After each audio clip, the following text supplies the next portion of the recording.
One of the most frequent panic messages I receive from international medical graduates preparing for OET Speaking goes like this. What actually happens if the 5-minute buzzer sounds and I haven't covered the last 2 bullet points on my roleplay card? Is it an automatic fail? This is a massive anxiety driver on test day. Thousands of experienced doctors falsely believe that the OET Speaking subtest is a rigid speed reading race, and if they don't tick off every single bullet point before time expires, their grade is instantly tanked. If you hold this belief, you trigger a high-risk liability under official marking criteria. Let me show you why, and how to handle an unfinished card like a senior consultant. Here is how 90% of untrained candidates react when they realize minute 4 is ticking away and they still have 3 bullet points left on the card. They panic, accelerate their talking speed, and start information dumping. Oh, and Mrs. Potter, I also need to tell you to take this twice daily after meals, watch out for mild nausea, make sure you drink plenty of fluids, and come back and see me in 2 weeks if it doesn't improve, okay? Look at the severe structural damage you just did to your scorecard. First, you overwhelmed the patient with a barrage of unchunked data. Second, you completely abandoned checkbacks or shared decision-making under OET criteria C3 and C5. Third, that frantic rising pitch signals pure panic to the assessor. To fix this blind spot, you must understand how OET assessors actually grade your performance. There is no secret counter where an assessor subtracts 50 points the second an interlocutor cuts you off at minute 5. The roleplay card is simply a prompt engine designed to initiate a natural, two-way clinical consultation. Assessors grade you on how you communicate, not how fast you can read bullet points out loud.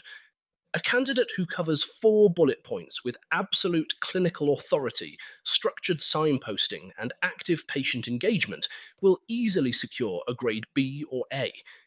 Meanwhile, a candidate who rushes through all 6 bullet points using frantic, unchunked monologues will fail on clinical communication. When you notice time running short in minute 4 and you still have remaining points on your candidate card, do not panic and do not accelerate. Instead, deploy selective bundling. Your management protocol follows 3 deliberate steps. Acknowledge the clock. Maintain calm composure without mentioning the exam timer. Group-related objectives. Instantly link lifestyle advice, dosage, and follow-up into a single cohesive clinical statement. Execute signposted closure. Use a structured closing phrase that naturally satisfies your safety netting and follow-up criteria simultaneously. You stop racing the clock, you bundle your clinical directives. Here is the exact verbatim phrase you deploy when you need to bundle remaining card points smoothly under time pressure. Pay close attention to my phrasing. To ensure we manage this safely at home, Mrs. Potter, I'm going to outline your dosage routine along with a few key symptoms to watch out for. Once we've covered that, we'll arrange a follow-up review for next week. How does that sound? Notice what this single phrase accomplishes. It signposts your clinical intent, bundles your remaining points into a structured management outline, and immediately checks in with the patient, hitting OET criteria C1, C3, and C5 in one move. Now, let's break down the vocal mechanics that make this phrase work under pressure. First, pace de-escalation. When time is tight, your natural impulse is to speed up. You must do the exact opposite. Slow down your delivery by 10%. Slowing your tempo signals complete emotional control and clinical command. Second, the structural pause. Notice the 2-second silence right before introducing the care plan. That brief pause acts as an acoustic anchor, forcing the interlocutor to listen attentively. Third, the consultant drop. End the final phrase, how does that sound, with a firm downward intonation.